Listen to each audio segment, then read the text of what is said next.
Figure 4 Radio. Lock it in. Lock it in. Lock it in. Lock it in. Lock it in. Figure 4 Radio. Hello everyone, welcome to Figure 4 Radio. It's the Mastermind Ollie Spring, joined as always by Luke-O-Mac. Hello. And this week we are brought to you in association with Exposure Entertainment's Lucha Mania 2 show. 26th of March at the Pill Millennium Centre in sunny Newport, South Wales. Get yourself over to exposureentertainment.co.uk for ticket info and more details. And today, Luke, we're talking about the British Wrestling Takeover. The rise. The rise of British wrestling. Yes. Yeah. So, New Year's Eve. Was it Eve on New Year's Day? No, it was definitely New Year's Eve. Okay. I actually watched it live. Watched it. But as the return of World of Sport Wrestling, Yes. something that I don't really know too much. Well, the original World of Sport. Yeah, I think the original World of Sport was far too young to actually watch it week in, week out. There was a period where it was still on either Challenge or Extreme Sport Channel. I don't think something I ever like saw that. it. Yeah. I think I used to like Sky Search for wrestling, and that would sometimes come up. Fair enough. And I'd sometimes have a bit of a watch, but I would never. I wouldn't kind of get on too well with it because it was very old school, but it was kind of cool to get a glimpse of what wrestling was like. Yeah, I mean, it's how it's progressed through the ages. That's it. And not only have we had World of Sport Wrestling return, WWE also graced us with a United Kingdom Championship tournament. And for anyone that is an avid listener of Figure 4 Radio would know that I live tweeted the whole entire thing. Yeah, I need to get on. In fact, so good. Remind me when the podcast's up. I'm going to get Twitter on my phone and I'm going to snap my Twitter virginity. I'm going to figure that shit out, and I'm going to get on Twitter so I can see all this sort of stuff. At everybody and hashtag everything. Yes. Fine. It can actually literally write hashtag everything. Yeah, you can. Yeah, cool. Where do we want to start? Should we start off chronologically with World of Sport? Let's start off New Year's Eve. So I was at my fiance's mother's house in Great Yarmouth. Yep. I had warned her in advance. I was like, Kaylee, look, World of Sport's back on New Year's Eve. This is a very big deal. And I think at this point, the UK Championship tournament hadn't been announced yet, I don't think. No, I think it had been announced. Had it? I don't think the bracket had been announced because I'm trying to remember when the UK Championship was middle of January, wasn't it? It was like the 14th, 15th. That's true, actually. Yeah. So it had Maybe been announced. Was announced. It must have been because I was talking about it on commentary at Hope Wrestling in December. Yeah. Yeah. So it had been announced. I don't think the bracket had been announced as to who was against who. So we knew it was coming, but we didn't know how big it was going to be. Yeah, it kind of coincided quite nicely with the return of World of Sport. It was almost hand in hand. And my future mother-in-law is notorious for we're around the house. It's just telly on. Nobody really talks. It's just watch the telly and have a little bit of a chat Sounds here and ideal. there. And I was really worried because I don't like speaking up and saying, "Can we change the channel?" Because they have their shows, you see, and I don't want to stop them from their shows. Luckily, though, it was on ITV when we got there and we sat down. And I'm looking at the clock, thinking, right, we've got like 3 hours before it's on, hoping and praying that the channel wouldn't change, and luckily it didn't. And I think they kind of got the feeling that as soon as wrestling started, they shouldn't change the channel for my sake. So luckily, I watched it all live. I think I watched it a couple of days after because I was away. Was it Devon you went to? Yeah, so I was in Devon. So do they have televisions down there? Yeah, they do, but you know, black and white. Yeah. So I didn't watch it till I got back, and that must have been. I'm trying to think. That must have been the second, maybe the third. Okay. That I actually sat and watched it. I know you kind of Facebook messaged round the Figure 4 page or the Figure 4 group, kind of with a few of your thoughts. Yeah, I didn't put it out in the social world. It was just between us. Lads. What did you think about it? I thought it was a tough one because I was excited to see wrestling back on TV. I thought this would be great. You know, if they. It seemed like a real event for me. Yeah, like I was saying I'll remember the day, where I was and what it was like when I was watching World of Sport on ITV again. To be perfectly honest, I was kind of a bit let down by it, and I think maybe it's just because I personally don't like Grado. Okay, no. Do you want to get into why? I just think he's a bit of a dick. Why? But why? There's just something about his character that I just want to punch in the face for real. Like. For real, not for play. Not shoot. Just actually just punch you square in the face and tell you to get out of my life. Okay. I don't think he's got okay, he's been in TNA and he's in ICW and all around the country and he's worked for all these big promotions, but I feel that the only reason he gets over with the fans is because he comes out to a Madonna song and dicks about before he gets in the ring. And I don't, they couldn't do that on the TV because obviously they didn't have the licensing for the music and all that kind of stuff. But there's just something about him I don't like. I didn't like the fact that British wrestling was portrayed the same today as it was like in the 70s and 80s. Do you think it was portrayed that way? Yeah, there were a couple of matches where you had the smaller guys, the quicker guys, like especially was it this is the thing, like I skipped through so much of it because I couldn't actually stand to watch it. Okay. I mean, I can kind of understand. I think the biggest thing for me was the fact that I realised I wasn't really their target audience, if that makes sense. Yeah, I know it's for families, and I get it's to get more people actually into wrestling. Did you ever watch Gladiators, the TV show? The original I did. Yeah, to me it kind of felt like I was watching Gladiators, but it was happening inside a ring. If that makes sense. It was a very. Didn't get that. No, I still didn't get that feeling about it because even when they remade Gladiators. Yeah, that never happened. That's not a thing. I would refuse to admit that that's the thing. But it happened. But even when they remade Gladiators, even that still had a more of a sense of it's still sticking to the game show. Whereas I just felt this was still sticking too far to the older generation, like from where it had come from. Okay. I don't think it stuck, like it moved with the times. Like you look at the heel, Dave Mastiff? Yes, and no disrespect for the guy. I'd never met the guy. I've never seen him wrestle before. I'm not going to hold my hands up and say I know everything about British wrestling. I really don't. But I looked at him and just thought, oh, there's a reason that you're the heel in this, because you're just the big guy like they were 30 odd years ago. True. And that's all I got from it. I never look at Big Daddy. He was the big face, and he was just as big as Giant Haystacks. Yeah, but I think it's that thing of I'm a big Dave Mastiff fan, but I'm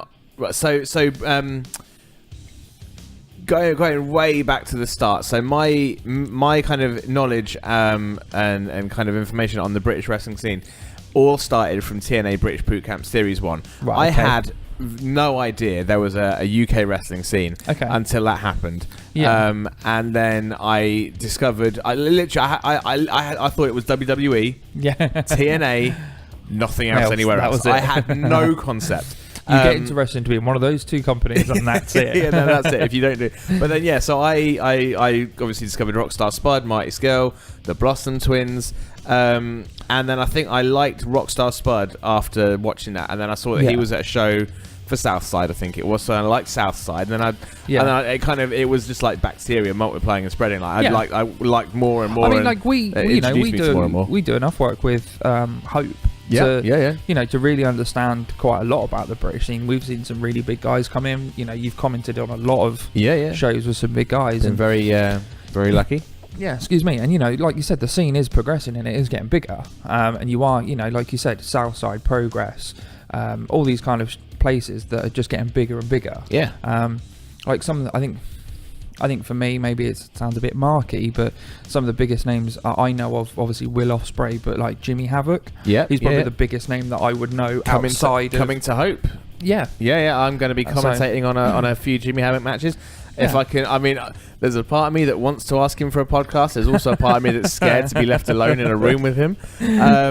We'll see, I guess. Yes, we will. I mean, there's and Will Ospreay is I've had the pleasure of interviewing. If you go to youtube.com/F4TV, there's a very short interview with us and Will Ospreay.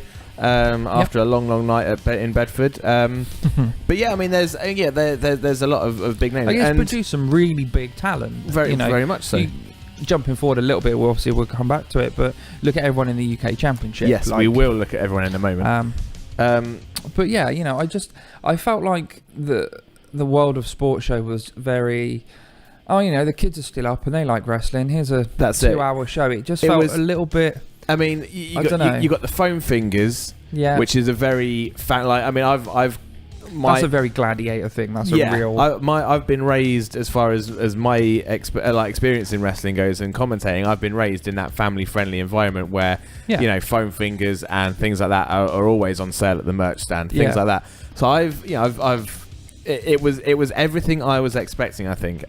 Yeah. I mean, looking down and I think as well, I was trying to count up the people on the card. There's almost the same amount of people at the World of Sport as there was at the UK Championship. Yeah, I think so. One thing I think I have realised though, what kind of clicked was the UK Championship was just singles matches left, right, and centre. Whereas we had tag matches. But that's the whole point of the tournament. The actual tournament. No, true. But World of Sport did offer you, a tag team match. We had a women's match. We had a ladder match. We had a Royal Rumble style match. So there was a bit of variety there. No, that's fair. But it was very, very family orientated, I think. I just. So Dave Mastiff didn't impress you. I'm a fan of Dave Mastiff, but I think I'm a fan of most people when I can hear their stories. And there was a number of people on the World of Sport thing that also made it onto Series 2 of British Boot Camp. So Dave Mastiff was on there. Okay. So Viper was in there early on. El Ligero was there early on. Yeah. Grado was there. I think Shah Samuels was on there early on. There's a lot of people that were on the boot camp. And a lot of them, it was a very X Factor style thing, because you saw the open auditions and you saw people come along and have a go, and then them telling certain people they weren't making the cut. Obviously, Dave Mastiff made the final. I think it was 8, maybe. I think that were making it through, as did Grado. I don't think El Ligero did. I don't think Viper did, but they were both kind of given very strong feedback. I mean, there's... so I'm a fan. I've heard the stories of all of them. Well, apart from El Ligero, because he doesn't talk. This is true. But I've heard the stories from pretty much everybody else that was on boot camp. So I've kind of learnt where they've come from, and I know what their feelings on wrestling and their own kind of characters. So I kind of tend to like that when I feel like I know them. I tend to have a more appreciation for them. So I do like. There are names there that obviously I recognise. Mark and Joe Coffey I recognise. Rampage I recognise.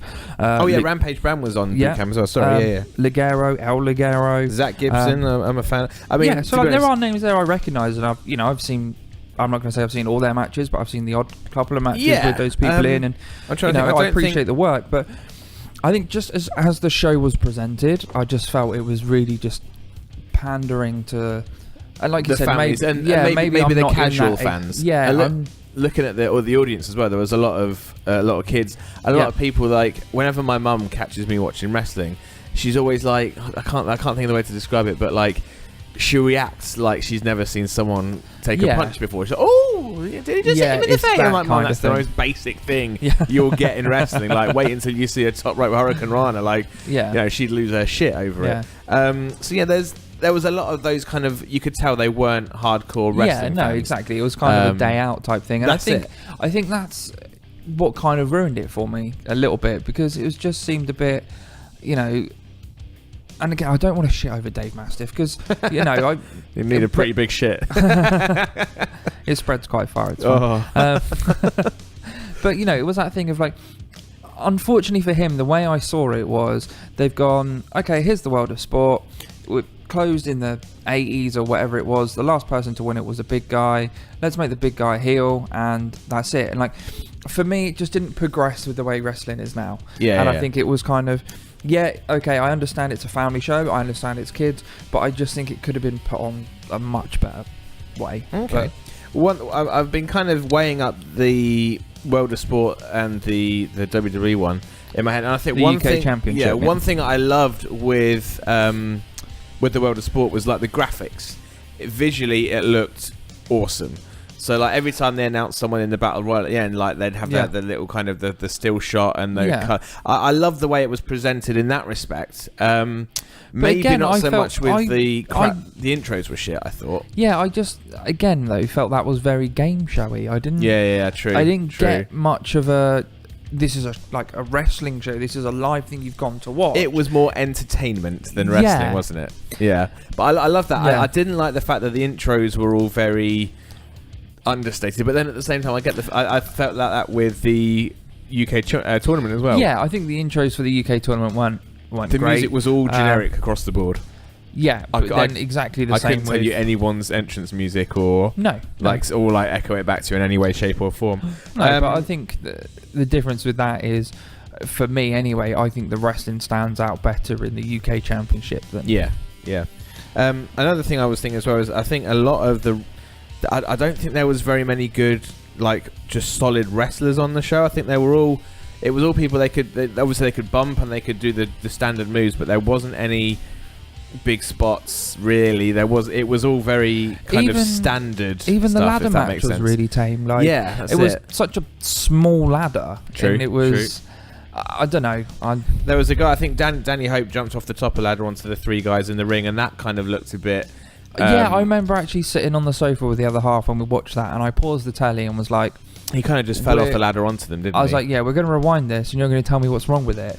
And she looked at it and went, his feet hit the floor before he hits anyone else. Yeah. And I was like, yeah, exactly. And then in the Viper Alexis Rose match, there was a moment where Alexis Rose went for a top rope crossbody, and I think she either slipped or just didn't, so she almost, like, she balls out. So I think the flashy styles just weren't there. It was very standard. I mean, and I get you're going to be nervous stuff as well. It's going out on telly. True. But it was pre-recorded, so... yeah. Actually, and one thing I did notice, and I think you might have picked up on it as well, the reason why it was quite hard to watch, did you find the cameras kept cutting rapidly between, like... Oh, yeah. I couldn't keep... I was like, well, we're not over here, now we're on this side of the ring, now we're up in the crowd, now we're looking at a person, like... It was all over the shop. This is what hard cams are for. Yeah. A fucking man.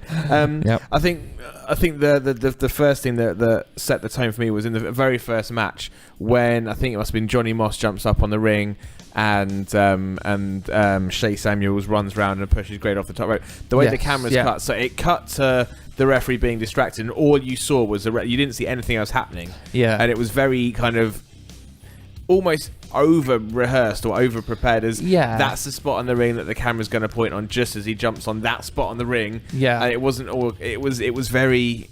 It was cut and dry. Yeah, it was very. Everyone complains about the PG era in WWE at the minute, but then if this would have been a U certificate, this wasn't even PG. Yeah, it was. It was so basic. Like the extreme and the major rule breaking wouldn't be what we would call major rule breaking. No, exactly. It's an everyday match. And I think the match I enjoyed the most, though, El Ligero and Zach Gibson put on a really good, strong match. That was probably the closest to an adult male appreciative match on there, as you say, because the ladder match was very tame. The tag team match was very tame. The women's match was standard. The Battle Royal was standard. None of it screamed amazing matches to me. And to be honest, like, you go back to the Attitude Era and you hear Jim Ross and like. You hear things like, oh my god, and all this kind of stuff that he did, and he again just felt a little bit kind of, I'm only doing this for the money. It really maybe, like, I know he tried his hardest to put it over, but I think he did. I don't like Alex Shane as a commentator. No, I don't particularly like him either. The stuff I've seen from NGW that used to be on Wrestle Talk was just an Alex Shane as a one-man commentary team. I hate one-man commentary teams. Is difficult. Not difficult. You just don't have them. Yeah. If you're only going to have one commentator, just don't fucking bother. Yeah. If you ask me, I don't like Alex Shane as a one-man commentator. I don't like Alex Shane in a commentating duo. It's just something about him. He just doesn't seem to sell any emotion. He's more giving you the sound bites that he thinks everyone needs to hear. Yeah, he basically wants his voice cut as a GIF to be replayed over social media. That's this is how you should commentate. You have to say this. You have to say that. If this happens, you must mention that this is the thing. And it's just... It's uninspiring. I mean, obviously, I don't know if I can talk. I've never really had any feedback on my commentary, and I'm not gonna say I'm the best commentator in the world, because I'm by far not. But I suppose we criticise wrestlers and we don't wrestle, so I can criticise commentators as well. Not a fan of Alex Shane's commentating. No. And again, like I say with Jim Ross, I just think he was a little bit kind of. I think because you look back at the Attitude Era and he was there and he was part of it, even part of the Ruthless Aggression Era for a part. Yeah. It was. He'd done so much good work. Yeah. And this just didn't feel up to the standard he'd But normally. it was never going to be, was it? Because it's ITV on New Year's Eve at like 5 o'clock in the afternoon. And also it comes down to the wrestling you're watching as well. It's far more it's easier to get involved and excited about something if you're part of the product all the time. True. And also, I mean, you look at the difference in crowds. The Attitude Era crowds were die-hard wrestling fans. Yeah. This was families on a nice day out. On a I think it was taped in November. I think it was like on a cold November evening in wherever it was that it was filmed. I mean, they try. I mean, I appreciate they tried, and I say everyone that was involved it's only a good thing for them. I'm just trying to think of how. I mean, obviously the show was built around Grado. You know, he was in the opening match. He then won a battle royal. And he then beat Dave Mastiff. Too much Grado.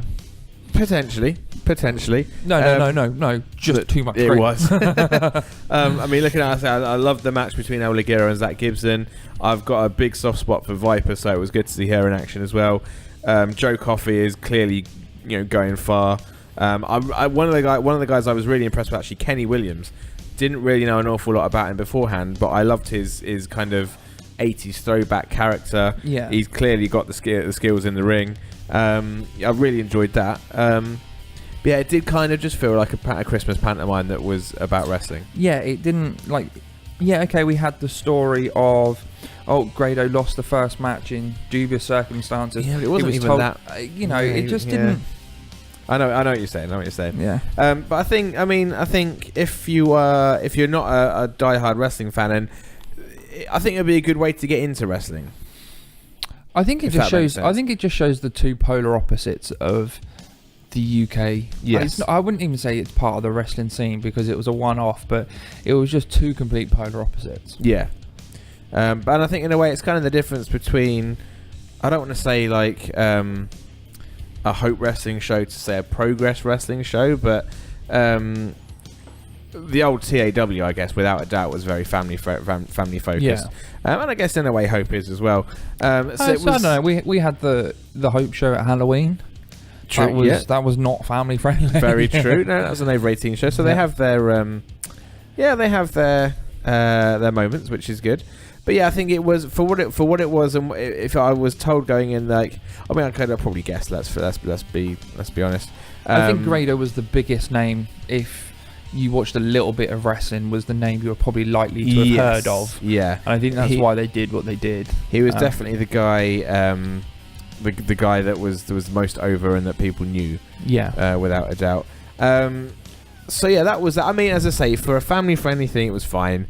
I love the fact it's on telly, and I think, to be honest, if you were to put the United Kingdom Championship tournament on at 5 o'clock on New Year's Eve on ITV, I don't think as many people would have been impressed with it, if that makes sense. No, that's fair enough. It wouldn't have won over any new fans or kind of. Yeah, whereas I think it was the perfect show for the time and place. Yeah, that's fair enough. But then I think the thing with the UK tournament is the fact it was put on the WWE network is the people watching it are people who are, the hardcore fans. They're the people who've got the network. They want to see new upcoming wrestlers and they want to see what's going to happen, and they're interested in different scenes. We have Hope here in MK, but like you said, there's Southside and there's all these other places that we can go and travel and see that we won't necessarily see all the time. So precisely. So yeah, let's get stuck into the UK Championship tournament. So I watched. The first night was also hockey night. So I watched it when I got back in from the hockey. Fell asleep halfway through and rewatched it the Sunday morning. Yeah, so I didn't watch it. I didn't watch the first night live. Okay. Again, a bit like you, I was busy that evening. Sunday I was glued. Yeah, Sunday was the thing. I said to the other half, look, it's going to be like 4 hours of wrestling. So you've got a choice. Was it 4 hours? Because I had to watch the first the first show. So I said, if you're going out, I'm going to put it on, and you'll probably lose me for the rest of the evening. And that's exactly what happened. Okay. So I actually think I was doing the housework, if I'm perfectly honest, being really adult about things, and I had it on in the background, but doing no housework, just standing in front of the telly holding a duster going, yeah, this is fine. The first show, the first night, I'll be honest, I was disappointed with it. I kind of came away feeling expecting more. With it. I wasn't disappointed with it because going into that thing saying it's a tournament, so all the big stuff is likely to happen on the second night. True. And I actually think the introduction to the wrestlers and the way the first night went was really good. Yeah. And actually, seeing the little bit at the end as well. With Pete Dunne attacking his opponent for the next night. Yeah. I thought that was really good. On. That was and good. Actually, do you know I think it actually cut out some of it though, because we saw it goes down to the. Yeah, we saw it that he attacked him on stage and then was pulled apart. And then I've seen a clip that he kicks him down the ramp. That's it. And all kinds of stuff. Then Regal pulls him off, but then when Regal kind of turns his back, he chucks him off the stage, and then kind of gives him the Was it the neck plex or the next plex? Yeah, it gives like him that on the ramp. Sam Gradwell, that was his name. Yeah. And I don't think they showed that live on the night, but then he carried on, so that was really cool. It was like a little bit more. I just think it's that thing as well. Like, we knew it was a tournament, so we knew it could have been very A versus B. A carries on. The other match, A versus B. B wins, so now it's A versus B. Yeah. And it could have just gone on like that. And actually having the stories being told between it was really good. I think the first all the matches in the first night were very standard. Nothing really stood out. Yeah, that's and fair. I can't help but think that was because the bigger names that you expected to go through went through. Well, very much so. I can't think of any upsets in the first night. No. I can actually no, tell a lie, because actually going in, so let's kind of go down. So there was Tyler Bate versus Tucker. That was quite a good match. I'm not going to lie and say I didn't know who Tyler Bate was before this started. I've seen Tyler Bate perform. The thing is, I saw him perform about 2 years ago. When he was like 17. Or maybe even 16 if I'm being honest. Yeah. So I've seen him, and not a lot. He's very similar to what he was. Like a lot of the moveset was there. But like Tucker, never heard of him. Jordan Devlin, completely new to me. Even Trent Seven. I'd heard of Trent Seven, and I'd heard of Wolfgang and Tyrone. Is it Tyrone T-Bone? Tyson T-Bone. Well, I've commentated on some of T-Bone's matches. I hope. Danny Birch, I'm aware of because of NXT, and I've seen him at Southside. Yeah. HC Dyer, I've known him through Southside because he used to be called The Pledge. Oh, okay. When Joseph Connors had the Righteous Army. But yeah, Trent Seven, never heard of. Wolfgang, I think I'd heard of, but not much. Yeah. Mark Andrews and Dan Maloney, big fans of both, if I'm being honest. I hadn't heard anything of Mark Andrews before. Really? Not even in TNA? I suppose you're not a TNA guy. I'm not a TNA guy. I'd never seen him before. Well, he won TNA Boot Camp Season 2, you see, so I was well into that. And actually, after his match with Dan Maloney, I was like, this guy could win it. Like, I was really behind him. I thought this guy is really good. I think the problem the thing was that out of all the opening matches, I mean, a lot of them were largely forgettable. I think the opening match between Jordan Devlin and Danny Birch? When Danny Birch cut the back of his head open. And so the botch finish on that, that was a memorable match, but that was for the wrong reasons. But the thing is, Danny Birch, I mean, obviously he's been an NXT jobber. Yeah, I know like wrestlers hate that term, but that's what he is. Yeah. I saw him job out. I can't remember which import he jobbed out to at Southside, but like he was in such good shape, and I was hoping that he'd get a good run in it. Yeah. And he was just a jobber again, which kind of pissed me off. I would have liked to see him have a better shake of the stick because he just deserved it. But I mean, they went with it though. Jordan Devlin kind of came off looking quite strong, even though the finish was botched. James Drake and Joseph Connors. But Trent Seven, HC Dyer, T-Bone and Wolfgang. Yeah. Drake and Connors, even Pete Dunne and Roy Johnson and Huxley and Gradwell. Or I can't remember much about them, if I'm being honest. No, I think, like you said, that opening night was, here are 16 people, here are 8 quick matches, it's going to fill 2 hours. But then I think Mark Andrews showed that he was more than TV ready out of everybody. He just, I mean, everything he hit was spot on. I think he played to the right cameras. Of course he did. I can't. It's hard to describe it, but you could tell that he performed on TV before, and that he was. It wasn't just a case of in front of the crowd. Yeah, he knew how to also perform to the audience at home. I think it was that thing though of, like you said, Mark Andrews was ready for the TV, but actually the stories they told, and they were only little ones. So like. So what did you pick up on? So like obviously the Pete Dunne story, everyone was like, "Oh, this guy's a bully," rah rah rah. Yep. And we saw that at the end. Even the Tyler Bate of, "Oh, this guy's the youngest guy in the tournament." Like the way they built him up, he's the youngest guy in the tournament. How's he going to fare against these bigger guys? And to be honest, I felt Michael Cole did an amazing job on that. Everyone shits on Michael Cole for Raw, but he was phenomenal. He really was, and in a way, like I was expecting Nigel McGuinness to show him up, but actually it was the other way around. Yeah, completely. Maggle was spot on. Good job, Maggle.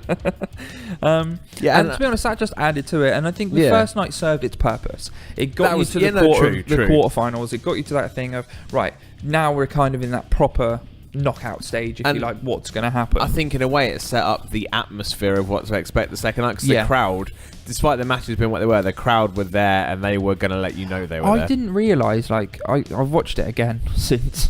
I didn't notice it first time round, but I didn't realise how behind Tyler Bate everyone was. Yeah. Like from the first round. Yeah. I was like, that is ridiculous. Yeah, it's nuts. And as I say, in a way, I think. Well, so there's lots of different parts I want to kind of touch on, as it were. But yeah, so the commentating, as I say, Michael Cole, and I think in a way it shows that.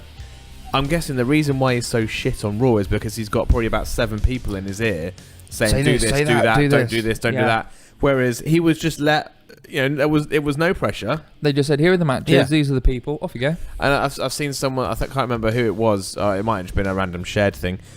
Someone that was there kind of gave their eyewitness account, and the fact that they looked up and they could literally see during the last match, Michael Cole was on his feet for the match. He was that excited, and it proves that he's not just a guy in a suit, and that he does actually love He's this. He's not just a corporate stooge. That's it, yeah. And the fact that he was well up for it.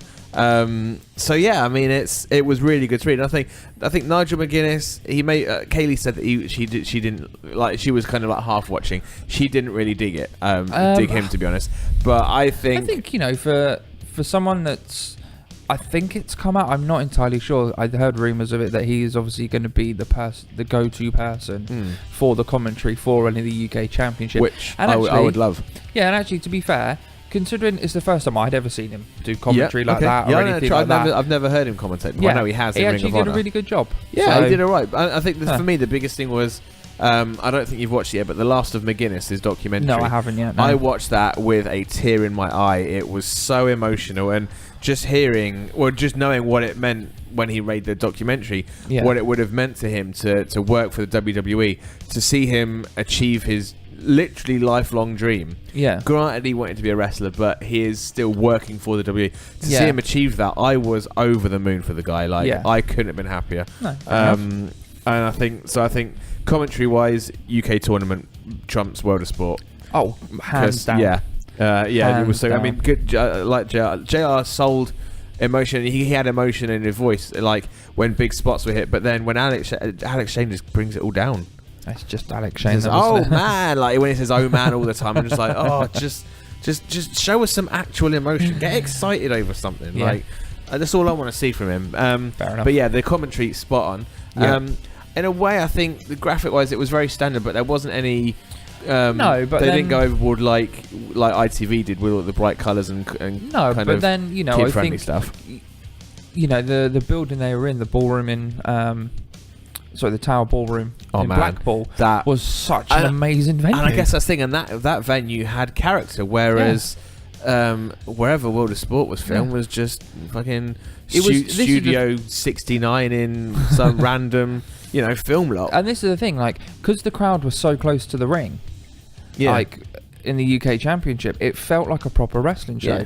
But because, in World of Sport, they were up in the rafters and they were so far away, it was like work. a TV audience, I guess. Yeah, it didn't work. And I mean, TNA, I've always said, TNA, when they film in the Impact Zone, it's just a lifeless soundstage. Whereas when they've had special filmings at the Empress Ballroom in New York, when they've come over here and filmed at the Hydro and at Wembley Arena, granted Wembley and the Hydro are kind of soulless, but it's a special venue. Yeah, and it's also the fact that the people are there, especially when they move, come abroad and it's whatnot. And to be fair, the English fans, I actually think put the American fans to shame. Oh fuck yeah! I think we absolutely, in a good way, destroyed that wrestling show, who were amazing. I see a lot of, I've heard a lot about a lot of American wrestling fans think that what we do is disrespectful. And I can't tell if they're just kicking off because they know we're a better crowd than them. Or if they don't get the kind of the football culture. I don't think it's disrespectful at all. You go to football games and everyone chants the referee's a wanker. Now that's disrespectful for the referee. True. But, for us shouting at Devlin, you're a shit baller, or you look like Finn, or whatever it was. I love that they didn't mute any of that out as well. No, the crowd were going ape shit. They didn't dip anything. No, they didn't mute. They didn't censor anything. It was just okay. And as well, the other thing I loved is that if that happened at Raw, Michael Cole would just be told, "Don't mention it. Just carry on commenting." Whereas he kept mentioning, the Blackpool fans are up for it tonight. They're bringing the fire. And I was like, yes. Good. That's exactly what it was, and it was just honest. They were just being honest with, obviously you're watching it, you can fucking hear everyone go ape shit. Yeah, exactly. And if you don't hear the commentators mention it, you know that they're being told to ignore it. Yeah, exactly. So you know that it's all a big work and it's all shit. Yeah. Whereas when they mention it, it's like you feel so you're commentating on what I'm experiencing, not what you're told. The thing with the crowd as well, like the thing with the crowd was they got behind the faces and they booed the heels, like so pretty. Yeah. So like, I don't know. I think in the last, I'm not sure about that because Pete Dunne was pretty over. Yeah, no, with everybody. But in the last match, when it was Dunne versus it was complete.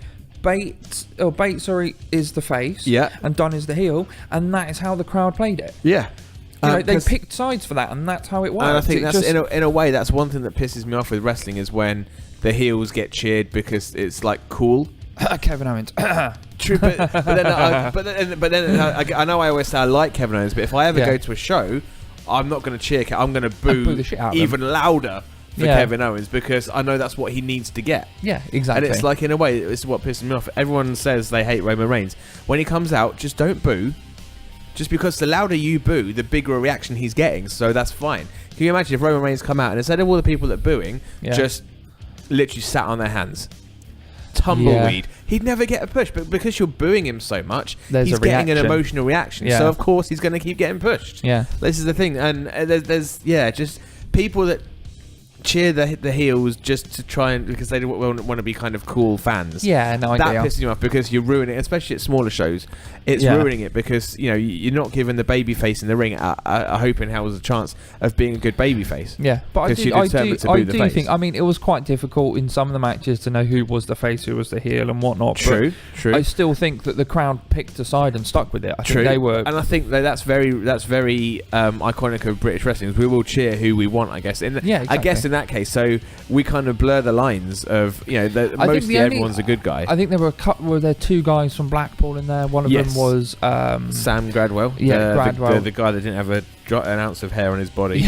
Or was it Saxon Huxley was the other one? Yeah, I think Saxon. And or was it James Drake? No, it might have been James Drake. It was one of those two. Long-haired guys with goatees, like one of them. They were very kind of samey. James Storm-esque. Yeah. But yeah, they were the guys obviously that had the home support, so they were always going to be cheered regardless of whether they were face or heel. But in a way, I almost get the feeling like they played up on that. That was the only thing I annoyed me on commentary was that Michael Cole said exactly the same thing about both of them, and it's like, they've both got the weight of this city on their shoulders. I'm thinking that's just such a generic thing to say. That's something that fucking Alex Shane would be saying on World of Sport. But then, to be fair, neither of those two got past the second round. True. So it was. That's it. They were kind of just there because they were close by, maybe. Yeah. But yeah, I mean, like what I say, the venue top notch, spot on. So the commentary spot on. Yeah. The other thing I think that they shat all over World of Sport was that the video packages setting up who they like each person. Like, I loved the sit downs. Yeah, when they were all in suits. So simple. Yeah, so simple. So good. Just give them a few easy to answer questions. Literally, it's like we're going to ask you a couple of questions. You got 30 seconds. Yeah. Go. And then we'll cut a package of you doing some training or whatever, but talk. So my name's Jobberson. Yeah. I'm this tall. I weigh this much, and I'm from Shittown, England. Yeah. I'm not here just to compete. I'm here to win. Just something That's simple. All you needed. Because you know that, and this is one thing I always say: motivations. If you understand why someone's doing something, you can emotionally connect to it. Yeah, exactly. So you can either agree with it or disagree with it, or you can feel indifferent to them. Like if you just think, oh, they're just here to, like Roman Reigns. What's he there to do? Yeah, we've had the discussion about Roman before. And this is the thing: like you can't connect to him because you don't know why he's doing anything he's doing. Yeah, he's doing it. Like, is he? Is he obsessed with championship gold? Well, no, because every time he gets screwed out of it, he doesn't seem to really give a fuck. On a completely separate note with Reigns, I don't see why they didn't make him defend the US title more and give him a push with that before they threw him in the main team. But completely off topic. Let's carry on. Cool. I mean, you can go on to. I think it's now on YouTube. YouTube.com/F4TV. The Mastermind analysis on Roman Reigns is up there, so you can see us talk just about Roman Reigns for something like 20-30 minutes, breaking down his character and summing up the guy, I guess. But that was basically sorry to spoiler alert, but if you understand the motivations, like Tyson T-Bone, he's probably the guy that I felt closest to. Because I've been in the same room with him, I've commentated on his matches, and I kind of laughed out loud with his gimmick because I don't think. Yeah, it wasn't. I think that was the most acting out of anybody on the show. But then, to be fair, I don't think the gimmicks were nearly as bad as the World of Sport. I think they were all very true to themselves. Were there any gimmicks on the World of Sport though? They were just generic wrestlers with a little bit of. But I think it was the thing is the baby faces played up to being the baby faces, and the heels played up to being the heels, and it was all very kind of, oh look at me, I'm the good guy. But then no one, you don't really know anybody. Like, why was Grado there? Why was Dave Mastiff there? The Coffey brothers. I mean, they look cool with their paint, but what does it mean? Is it just that's just who they are? So there was no character development for any of it. Whereas the championship tournament was literally introducing the world, and I guess that's what it is. Yeah. It was whereas World of Sport was introducing wrestling to Britain. Yeah. The championship tournament was introducing. Wolfgang to the world. It was introducing Mark Andrews. It was introducing Dan Maloney. So it was individual Dan wrestlers. Maloney's package. All right, wait, whoa. Well, back up. Kaylee know about this? Back up. Dan Maloney's video package. Fuck's sake. You know what? I blame. You got it on video now. I blame Naz. I blame Naz and Kaylee last week for this. They've corrupted my innocent little mind. Jesus, yeah, I should apologise for that podcast last week. Fucking hell. Dan Maloney's video presentation. It's making it sound even worse. Just trying to dig myself out of an undiggable hole. Well, yeah. Anyway, that's even worse. Fucking hell. So he's saying the thing. It was like just black background, zero lighting really, and he's just looking straight in the camera. I've seen things that someone my age should not have seen. Yeah. I've done things.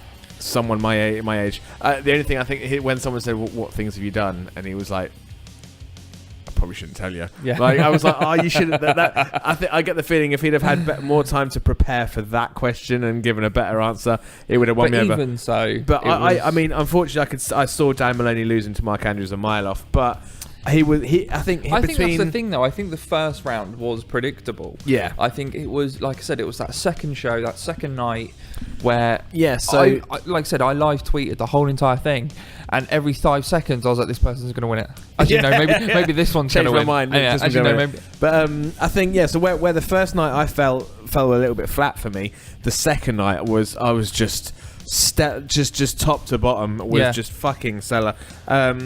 So Tyler Bate and Jordan Devlin. I mean, at that point, it could have gone either way. I thought Jordan Devlin, because of everyone mentioning all his links to Finn Balor, I was like, that's exactly what I thought. They're going to push him all the way because he knows Finn Balor. That's what my thought was, and I also thought, Bate's only 19. I thought maybe they won't give him the time. Maybe it will just,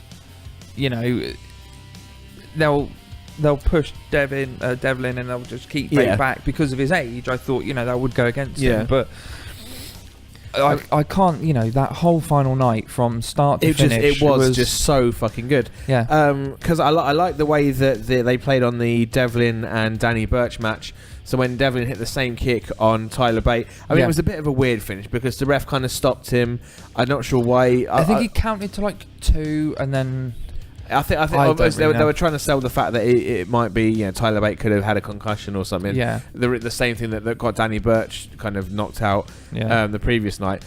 I think Devlin looked a bit of an idiot for not really going in for the kill or then just having Tyler Bate just popped straight back up and just won it. Yeah, so that kind of makes the ref look like a meathead. I think the one thing I noticed, and I did comment on this, the moonsault or standing moonsault or any kind of moonsault was the go-to move for everybody. Was it? Everyone that could do it. Wolfgang did it twice in one match. He didn't do a standing moonsault. No, but he did a moonsault twice in one match. So there were so many. That side of the bracket, Trent Seven and Wolfgang, was a pretty good big man match, I think. Yeah, I think I remember saying it was going to be a hard hitting match, and actually, in fact, it wasn't as long as I thought it was going to be. It was very good though. 6:35 according to Wikipedia. It was really good. I must say that Trent Seven was. I think he was probably the most overrated guy. I think he was the one going in. Because I'd heard of Trent before going in. I hadn't, if I'm being honest. Okay, but he was the guy going in that I think most people were like, he's the one to watch. Yeah. He's the guy that could win as a favourite. But I didn't really see anything special about the guy, to be honest. I thought he was a bit out of shape. Fair enough, he's got a moustache. That's exactly what I thought. Yeah, moustache mountain. But yeah, I mean, it was a good big man match. It wasn't bad, no. The other quarterfinal. Sorry, so is it semi? I always get semis and quarters mixed up. Fuck's sake! Oh, I'm waking up with a quarter. I'm just coming out with the worst stuff. I blame Naz entirely. Mark Andrews, Joseph Connors. I felt gutted because I knew that one of my guys that I liked would be not winning that match. So that was the point where it started feeling real to me. I think at this point, me and you actually were talking on Facebook, and I said like, one of these guys is leaving. They could have, and it would have been an amazing final. Them two in the final would have been. I think incredible. In fact, you said, "Oh, I'm predicting an Andrews Connors final," and then I was like, "Damn it, they're in the same bracket." Literally, like 2 seconds later, like fuck, they're up against each other in 10 minutes. So that was good. And then Pete Dunne, Sam Gradwell. Just carried on pushing Pete Dunne's character, I think, which was best. Yeah, but then I think that's the one thing I think the World of Sport lacked was like I said, there was that story of Grado got beaten up, lost the title. That's it. That was all about Grado. At that point, I'm thinking, well, shit, it's all about Pete Dunne so far. Yeah, but I still think that the stories from the other guys were still they weren't as in depth or anything like that. But I think they had to build Dunne up to that point, that when he finally got knocked off the top. That was it. True. Build the heel up, and that was a much better way of building the heel up than just having Shah Samuels push Grado off the top rope. Yeah, and I actually think that Dunne, he's so he knows his role, he knows his character inside out, and I've heard him on a few podcasts, and he was saying that until the bruiserweight thing clicked, he was just a wrestler, whereas now he is the bruiserweight. This is who he is.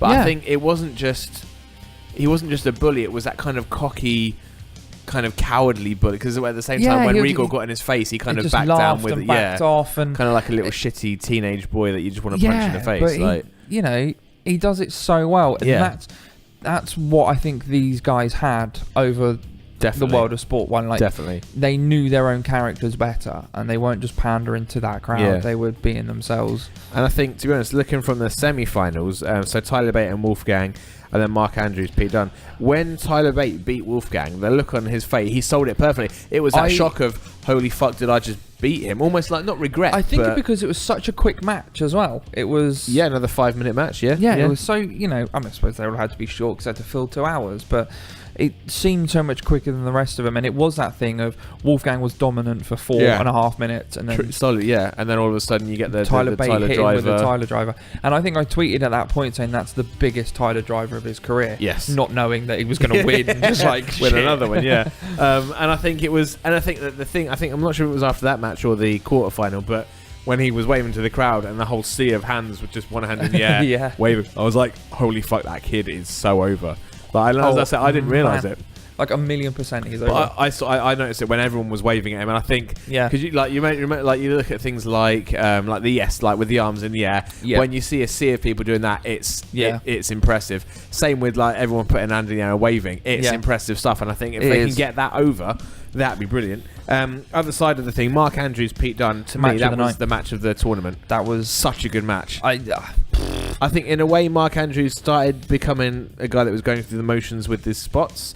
So you'd seen the same handful of moves a few times, but they kept doing it. So Pete Dunne kept countering them, which I thought was good as well. Yeah, there was a lot of counters in that match. Which I think is and that shows psychology, because obviously Pete Dunne, if we've been sitting watching, we've seen 2 other Mark Andrews matches up to this point, so we've seen him reverse the suplex into a stunner. We've seen him do that twice. Exactly. We've seen him do a Northern Lights into a double foot stomp twice. Yes, we've seen him do double foot stomp though.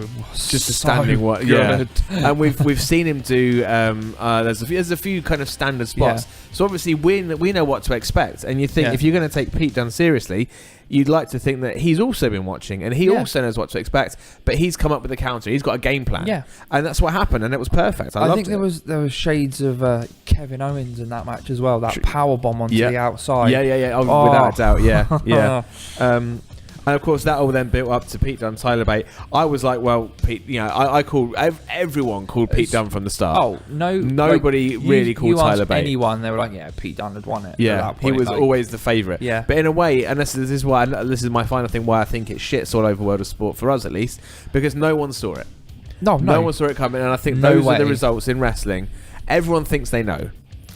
I love the results that prove that actually, fuck you know shit. To be honest, I reckon you could put the same 16 guys in the exact same tournament again, and would still come up with another surprise if we didn't see that person winning. True, yeah.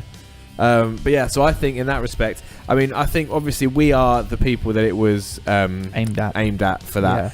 World of Sport wasn't really designed for us. We're not just the. But both shows serve their purpose. True. They got us talking about wrestling, and they got us, and engaged the focus in it again. is well and truly on British wrestling and British, because this is the thing. Like across all the shows, I mean, the most foreign wrestler you got was Tommy End, and he's from the Netherlands. Yeah, like and that was it. And that wasn't even part of the tournament. That was a one-off with Neville.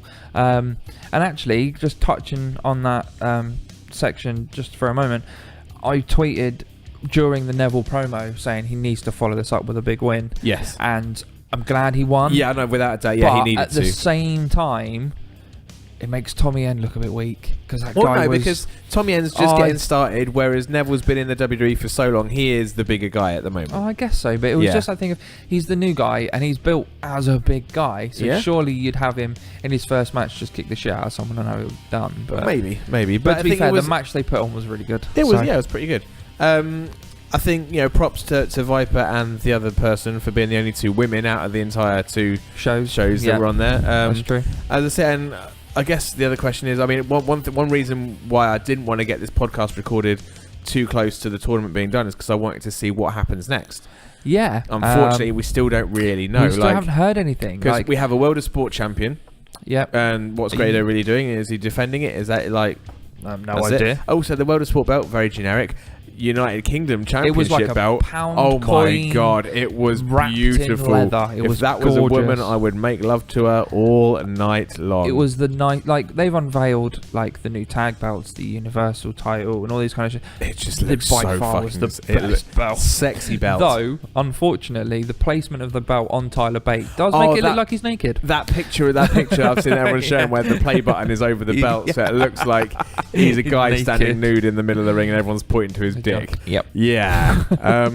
So, I mean, would you want to see a weekly World of Sport show going out on ITV? I think if it's done properly and it's going to sound really bad, but if they scale back the production, like if they make it a bit more gritty and they stick it on at 8:30, 9. Yeah, that's not. Actually, I disagree with that. I think now that I know that they're obviously it was kind of, you could kind of foresee it, but now that I know they're going for a 5 p.m. tea time family showing, I want to see them ham it up even more. I would love to see it get super cheesy. Okay, in that case, the only way to do it is make every guy into John Cena and every girl into Bayley. That's the only way you can make it work. If that's the way it is, but personally, I'd love to see.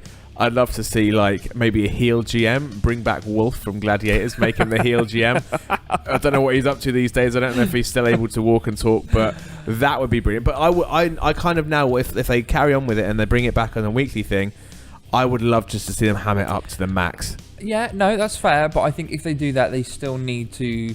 I know they'll probably do it. They'll record 3 or 4 shows over a certain couple of days or whatever. Potentially, yeah.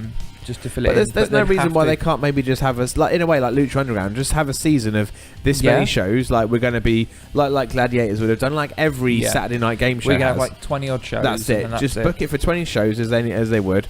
Put it on. I would watch it. If I say I wouldn't. I wouldn't enjoy it as much as I would like I did the second night of the championship tournament. I think for me, you'd have to spend the first couple of shows really developing characters, potentially, and really trying to. I don't think that kids and like wrestle mum and dads, I don't think they care about that. They want to see. They want to see like very gimmicky things. So I think El Ligero could be a big deal. All right, look at Hope Wrestling. Right, look at Hope Wrestling. Twister. Okay, you see the guy's promos. Yeah. They are fucking batshit crazy. That's Twister in general. Yeah. He's not your prototypical like adult male wrestler, as No, I guess not. Yeah. But look at how over he is with all the kids. Yeah, and the kids' parents, they fucking love him. Yeah, that's true. As I say, for me, I'm not as big a Twister fan as the kids are. Yeah. But then I'm not meant to be. And it's the fact that he's got his gimmick, he's got his colours down, he's got his recognisable mask. When he comes out, you know exactly what he's about. Yeah, I guess so. And I think if they were to push that, so forget about trying to come up with intricate backstories and psychology and all this lot. I don't think it's a case of having a backstory so much. I just want to see him like, I want them not to be just all about the gold. So I don't want them just fighting for a belt. Yeah. There's got to be something else behind it as to why they're feuding. Or maybe put like a simple feuding. So but keep it simple. It's not who ran over Triple H or Stone Cold even. It's not I did it for The Rock. It wasn't anything like that. It's just. It's like I said, simple storytelling. But whereas I think actually that them fighting over the gold is all they need, because you look at the matches that happen. Fair enough, the women's match was an exhibition, but every other match on that World of Sport card was for a place in the Rumble, which was then for a number 1. So every match had a reason to fight without having. Every week you're going to have the main title defended, you're going to have the tag titles defended, and the women's title defended every week, with nothing else around it if it's just for the gold. But then, as I say, which means every other match on the card is a new number 1 contender. Yeah, a new number 1 contender. But then what's wrong with that? Because it doesn't matter about the storylines. It just matters that something is happening in the ring to keep the kids entertained for half an hour. Then in that case, you might as well just make the whole entire thing one massive tournament.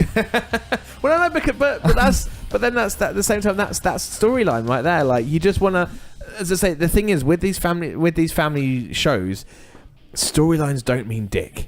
They just want to see larger than life characters do some shit in a ring. I get that. Like when you go and watch local wrestling. Whereas what would you want from a WWE United Kingdom Championship weekly show? That is where the storylines come in. That is where you develop the characters slowly over a few weeks. Yeah. So this is the thing. So that's what you want to see. But you got to think, if you were a 10-year-old kid that didn't really understand psychology and stories and stuff, and you had the memory of a goldfish, you just want to see Then you deserve a slap, and you should be watching wrestling. Well, hang on, and actually, so this is from. So am I trying to give parenting advice as the guy with no kids to the guy with kids? You rule with an iron fist. You just want to slap him down. I'm let him enjoy it. But as I say, they just want bright lights and sounds and superheroes doing flashy. Not even flashy stuff in it, because like I say, the 5 moves of doom, and that's all they want to see. The most easy recognisable things. It needs to be a John Cena-esque weekly show. Whereas if I think the UK Championship tournament, if they were to do a weekly show, that is where I think it plays on the NXT style, the 205 style. Yeah. But I just love the inherent Britishness, the way it all felt. Like I say, the crowd, the building. You can put anything I won't include WrestleManias in this because they are a spectacle. Even if they are shit, they are still the biggest show of the year. It, yeah. So even like we were saying, even if the Undertaker does lose to Roman Reigns at WrestleMania this year, it's still going to be the biggest spectacle. But it'll have you talking, right? That's it. I think you can put that. Just not even the first show. You don't need all 4 hours. Just the second show in the UK tournament against any pay-per-view they've had in the last 12 months, and it will trump it. I'm struggling to think. I agree with that. I know since the brand split. Oh, what about NXT pay-per-views? Because I think Takeover Dallas was pretty phenomenal. Yeah. Okay. Nakamura and Zayn and American Alpha but then Raw. fine. Okay. So any WWE pay-per-view, 100%. Yeah, NXT, granted, they're probably well, the Royal Rumble actually last year was quite spectacular. Oh, but it was obvious. Come on. Well, maybe. I know when we did the quiz, I completely forgot Triple H won it, right? But at the time it was But at the time it was like, oh yeah, he's coming at number 30. And we're going to Mania, and we're having Triple H and Roman Reigns. Yeah. And so this year we get Triple H and Seth Rollins. Speaking of the Royal Rumble, next week we are actually going to be bringing you the Royal Rumble live.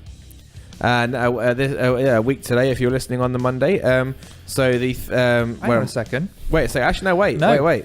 No, shit. Tell a lie. No, that was last week. That was last week, or potentially even 2 weeks ago. Fuck, we've got our timings on. You know what this is? That's because Kai did his show with that guy. It's thrown us out. Yeah, it's thrown us out Kai's completely. Everyone blame Kai. Kai, you're a wanker. No, hit up Twitter, hit up Facebook, and just bombard Kai with messages. Just tell him what a dick he is. I have no idea when this is coming out. So it'll probably be the second week in Feb. Maybe the 6th of February, and then we'll push our super special guest. So coming up next week, we have a super special guest who I sat down with at the Royal Rumble, which was last week, which of course was the best pay-per-view of the year, without a doubt. I think the thing is in January, just so unpredictable. I didn't see the winner coming. I have no idea what happened. So we're going to be actually we're it's the joys of pre-recording. At time of recording. Yeah, we're 4 nights away from the Rumble. Yeah. And when this is released, we're going to be like a week a week away, a week after it.